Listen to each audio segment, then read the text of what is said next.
अच्छा, लॉगिन करने के बाद आपके सामने ये डैशबोर्ड आएगा और जो ये साइड में सारे ऑप्शंस हैं, आइटम, सेटअप, सप्लायर, ये सब जो हैं ये इसके फीचर्स हैं। तो फीचर्स थोड़े ज़्यादा हैं।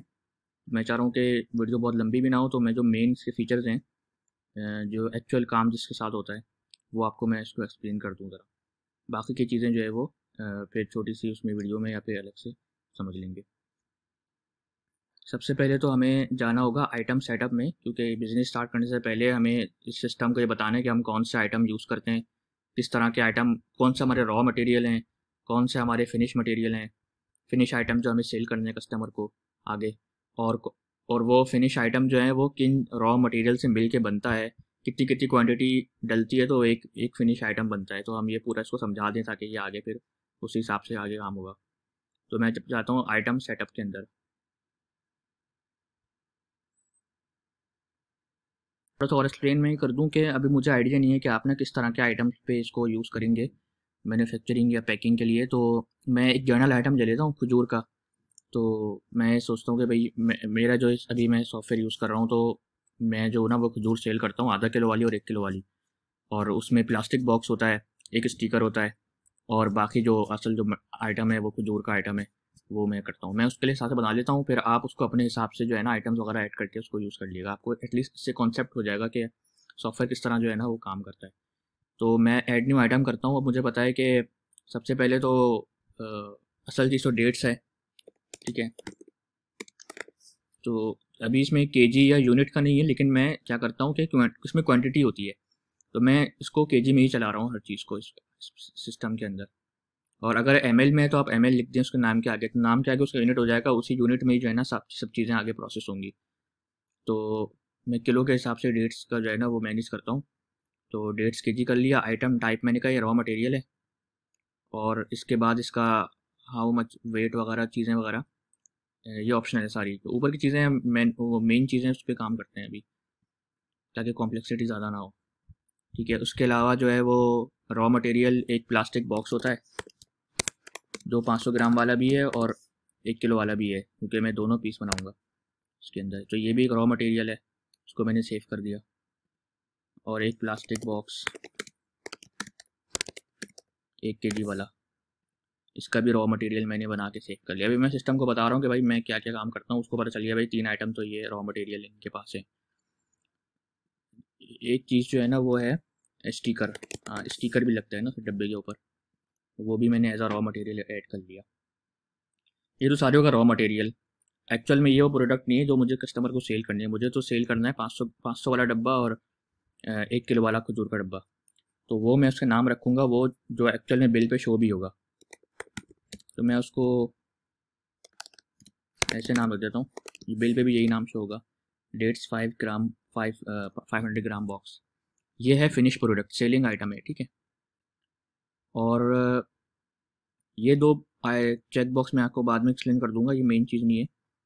लेकिन इसमें जो है ना वो रॉ मटेरियल्स कौन कौन से इस्तेमाल होते हैं, जैसे कि अब ये आधा किलो वाले खजूर का डब्बा है, ये किन चीज़ों से मिल के बनता है, ठीक है।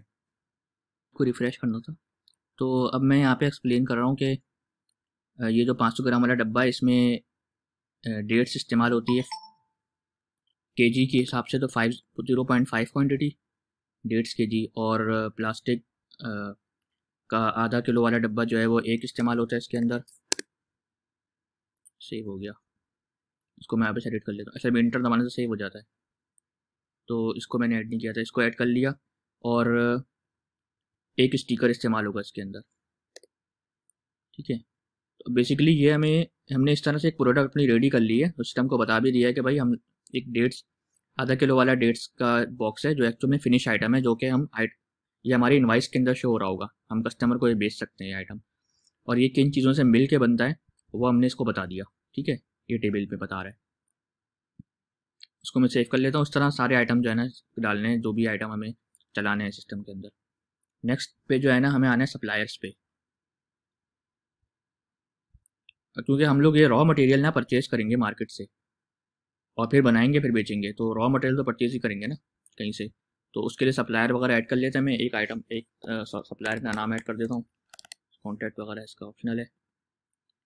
तो ये सब मैं इसका एक सप्लायर की एंट्री करनी है। उसके बाद हम सप्लायर से माल परचेज़ करेंगे। तो अब वैसे तो सप्लायर हर आइटम का अलग अलग होता है, लेकिन अभी मैं क्या करता हूँ कि सारे आइटम जो है ना ये एक ही सप्लायर मुझे दे रहा है, क्योंकि फिर मुझे ना फिर अलग परचेज़ बनानी पड़ेगी तो थोड़ी वीडियो लेंथी हो जाएगी। आप बस प्रोसेस समझ लें इसका।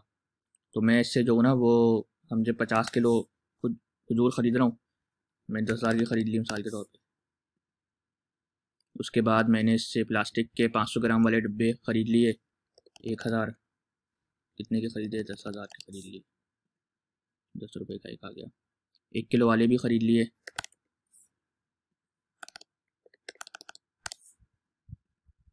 और मैंने इससे स्टिकर भी ख़रीद ली 10,000। ठीक है, तो ये मैंने परचेज़ में डाल रहा हूँ, ऐड परचेज़ कर रहा हूँ, प्रोसीड करता हूँ। इसका बिल आएगा। अब ये आ रहा है कि 40,000 रुपये जो है ना वो की कॉस्ट है, और मैंने कितने पैसे को दे दिए। मैंने इसमें अभी इसको 10,000 रुपये दिए हैं, बाद में इसको दे दूंगा। तो ये बैलेंस मेरे ऊपर रह गया। पेमेंट मेथड मैंने कैश में दी है उसको। सप्लायर निसार है। इसमें अगर कोई अलग से एक्सपेंस आता है परचेज़ के ऊपर, जैसे ट्रांसपोर्टेशन वगैरह का, तो वो उसमें ऐड कर सकते हैं। मिसाल के तौर पे गाड़ी का आया है, गाड़ी वाला माल लेके आ रहा है, तो उसको 500 रुपये दे दिए कैश में, तो ये समझें एक सी कॉस्ट लग जाएगी इस आइटम की। और इमेजेस वगैरह जो है ना ये बिल ऐड करने के लिए है। इसको मैं सेव कर लेता हूँ। अब मेरे पास जो है ना परचेज़ आ गई होगी व्यू परचेजेस के अंदर। ठीक है, और ये तो खैर उसका रिकॉर्ड है जो परचेज़ किया। तो इन्वेंट्री में मेरे पास जो है ना सारे आइटम आ गए हैं। तो बेसिकली जो इन्वेंट्री होती है ना वो रॉ मटेरियल की इन्वेंट्री है, जिसमें मेरे पास ये सारे डेट्स और ये सी क्लोजिंग क्वांटिटी रखी हुई है इतनी इतनी। ठीक है, तो डेट्स जो है ना 50 किलो है। वो इस तरह से कि मैंने इसका नाम ही ना डेट्स केजी रखा है, और क्वांटिटी में डालूंगा 50, तो अंडरस्टूड है कि ये जो है ना वो 50 किलो ही है। ठीक है, तो इसके बाद मुझे बनाने हैं। एक्चुअल मेरे पास रॉ मटेरियल समझे आ गया। अब रॉ मटेरियल मेरे पास रखा हुआ है, तो अब अगला काम तो मैं इसको डब्बे पैक करूँगा ना इसके, और इसको प्रोसेस करूँगा चीज़ को। अब मुझे यहाँ पे आके बैच प्रोसेसिंग में आके क्रिएट न्यू बैच करना है, और यहाँ से मुझे बताना है कि what item do you want to make, मुझे क्या बनाना है। मेरे पास तो अभी एक ही आइटम है बनाने के लिए। मैंने यही किया है कि मैं 500 ग्राम वाला बॉक्स बना के बस खुद बोल कर बेचूँगा। तो मैंने कहा कि भाई मैं अभी काम करता हूँ, 10 डब्बे बना लेता हूँ उसके, पैक करता हूँ, तो ये रेडी हो जाएंगे, स्टॉक में चले जाएंगे, तो मैं सेल करूँगा इसको। तो ये मुझे बता रहा है कि मुझे जो है ना इसके लिए अगर मुझे 10 डब्बे बनाने हैं 500 ग्राम वाले, तो मुझे 5 किलो खजूरें चाहिए। ठीक है, और मुझे 10 जो है ना प्लास्टिक के 500 ग्राम वाले डब्बे चाहिए, और 10 जो है ना मुझे स्टिकर चाहिए इसके लिए, क्योंकि मैंने डिफ़ाइन किया हुआ है कि ये डब्बा किन चीज़ों से मिल के बनता है। इसके अलावा मेरे ऊपर इसकी क्या कॉस्ट पड़ रही है, मिसाल के तौर पे डिलीवरी चार्जेस वगैरह, इलेक्ट्रिसिटी कंजम्पशन वगैरह कुछ पड़ रहा है, तो वो मैं डाल सकता हूँ उसके ऊपर। पैकिंग कॉस्ट पड़ रही है, मुझे पैकिंग कॉस्ट देनी पड़ती है लोगों को यहाँ पे। तो ये मैंने मिसाल के तौर पे ऐड कर लिया, मैंने रिक्वेस्ट किया, और क्या हुआ कि ये मैंने एक अपडेट की थी, असल में वो रह गई थी। तो असल में इसमें इन्वेंट्री जो है ना वो शूट हो जाती है, और ये इन प्रोग्रेस है, यानी कि ना अभी जैसे कि आपने इन्वेंट्री में से माल निकाल के बंदे को दे दिया, अब वो उस पर काम कर रहा है, तो इन्वेंट्री तो हमारी कम हो जानी चाहिए ना।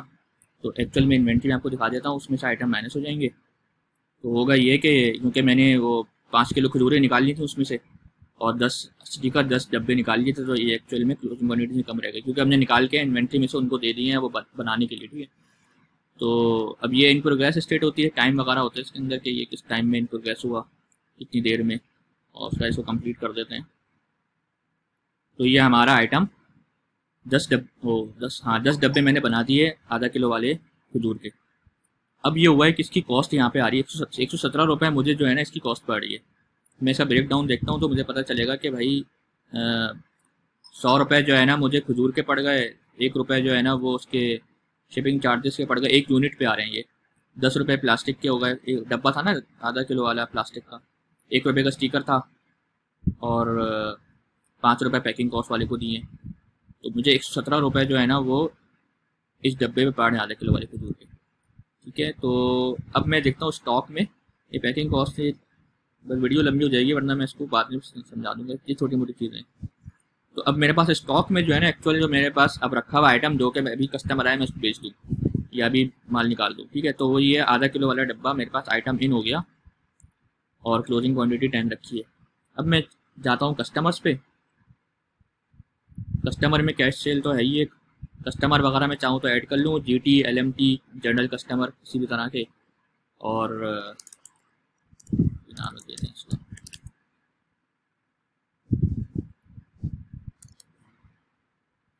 और मशहूर स्टोर ने 10 डब्बे मंगवाए मुझसे, मैं इसको अभी इनवाइस बना के भेज देता हूँ। ऐड इनवाइस करेंगे यहाँ से मशहूर GT को।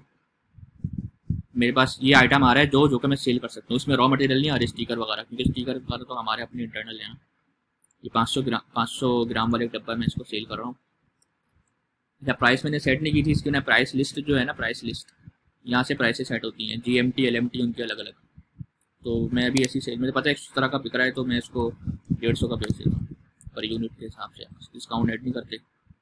ये करके कैश रिसीव किया, और अगर कैश रिसीव नहीं किया, उसने कैश नहीं दिया तो लेजर दिखाऊंगा आपको मैं बस एंड में। बस ये इमेजेस वगैरह ऑप्शन एडिशनल वगैरह है, सेव कर लेते हैं इसको, एडिट पे ले रहा हूँ। इनवाइसेस के अंदर ना व्यू इनवाइसेस हैं, उसमें सारे इनवाइसेस के रिकॉर्ड आ रहे होते हैं, ठीक है। तो इसमें यहाँ पे ना वो मैंने उस टाइम बिल नहीं निकाला था, वरना वहीं पे बिल निकाला था। तो ये जो है ना प्रिंसेस से बिल निकल आएगा।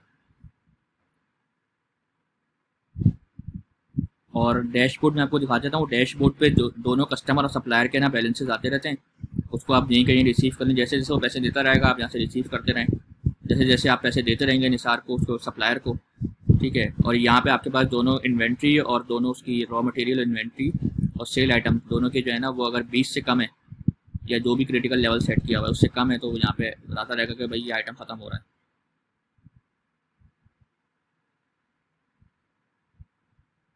अच्छा, मैंने शायद इसको एक ही आइटम बेचा है, ठीक है।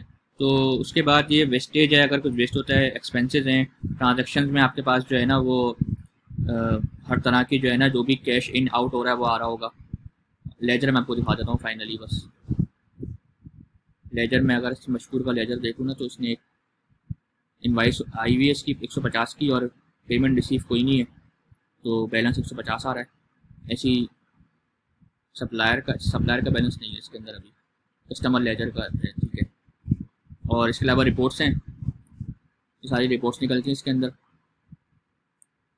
और रिपोर्ट्स के बाद जो है ना वो डॉक्यूमेंट्स हैं, कोई भी अगर आपको अपने उसमें जैसे होता है ना ड्राइव वगैरह होती है गूगल ड्राइव पे, ऐसे मैंने इसे बनाया हुआ ताकि आप इसका जो अपनी बिजनेस का जो डाटा है, डॉक्यूमेंट्स वगैरह एक जगह बस इसके सिस्टम के अंदर ही सेव कर सकें। तो ये टोटल इसका जो है ना प्रोसेस है। बाकी चीज़ें छोटी मोटी और भी हैं, प्राइस लिस्ट, वेस्टेज वगैरह, एक्सपेंसेस, ये नॉर्मल चीज़ें हैं।